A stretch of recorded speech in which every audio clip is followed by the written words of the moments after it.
കഴിഞ്ഞ ദിവസം കൊറിയറൊക്കെ അയച്ചേച്ച് വരുന്ന വഴി ജോസൻ പറഞ്ഞ് നല്ല നെല്ലിക്കയുണ്ട് വേണമെന്ന്. കാരണം വിളിച്ച് ചോദിക്കാൻ കാര്യം ഓൾറെഡി 2 ദിവസം മുമ്പാണ് നെല്ലിക്ക അച്ചാറിട്ടത്, നെല്ലിക്ക പെരട്ട്. അപ്പോൾ എല്ലാവർക്കും അറിയാമല്ലോ എനിക്ക് അച്ചാർ ബിസിനസ് ഉണ്ടെന്ന്. അപ്പം വീണ്ടും വേണമെന്ന് ചോദിക്കാൻ വേണ്ടി വിളിച്ചതാണ്. അപ്പോൾ ഓൾറെഡി എൻ്റെ മനസ്സിലുണ്ടായിരുന്നു ഇങ്ങനെ നമുക്ക് ചെയ്ത് വെക്കണമെന്ന്. അപ്പോഴേ ഞാൻ പറഞ്ഞൊരു കാര്യം ചെയ്യ്, കുറച്ച് മേടിച്ചേരെ നമുക്ക് വെള്ളക്കിടാം, വീട്ടിലെ ആവശ്യത്തിന് വേണ്ടിയാണ് കേട്ടോ. അപ്പോൾ ഇത് കാണുന്നവർ വിചാരിക്കും മെൻസ് ചേച്ചി പുതിയ ഐറ്റം നമ്മുടെ ലിസ്റ്റിൽ ആഡ് ചെയ്തോ, നെല്ലിക്ക വെള്ളക്കിട്ടത് കൊടുക്കുന്നുണ്ടോ? കൊടുക്കാൻ വേണ്ടിയല്ല, വീട്ടിലെ ആവശ്യത്തിന് വേണ്ടിയാണ്. കാന്താരിയാണ് ഇട്ടിരിക്കുന്നത്. തിളപ്പിച്ചാറിയ വെള്ളം ഒഴിച്ചു. കല്ലുപ്പാണെങ്കിൽ ഏറ്റവും നല്ലത്, പക്ഷേ എൻ്റെ ഇല്ലാത്തതുകൊണ്ട് ഞാൻ പൊടിയുപ്പാണ് ഇട്ടിരിക്കുന്നത്.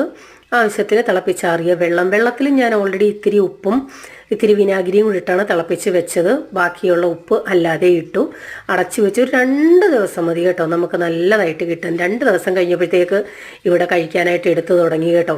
നിങ്ങൾക്ക് നെല്ലിക്ക കിട്ടുന്നുവെങ്കിൽ ഇങ്ങനെ ചെയ്ത് വെക്കണം. കാരണം ഓരോ നെല്ലിക്ക ഡെയിലി കഴിക്കുന്നത് നമ്മുടെ ശരീരത്തിന്, സ്കിന്ന് മാത്രമല്ല, നമ്മുടെ കണ്ണിന്, നമ്മുടെ മുടിക്ക്, നമ്മുടെ ഫുൾ ബോഡിക്ക്, സ്കിന്ന് എല്ലാം ഏറ്റവും നല്ലതാണ് കേട്ടോ. നല്ല സൂപ്പർ സംഭവമാണ്. ഞാൻ എടുക്കുമ്പോൾ ഇത്തിരി ആ ഉപ്പ് വെള്ളവും ഇത്തിരി കാന്താരിയും ഒരു നെല്ലിക്കയും കൂടാണ് എടുക്കുന്നത്. എന്താ ടേസ്റ്റ് എന്നറിയാമോ?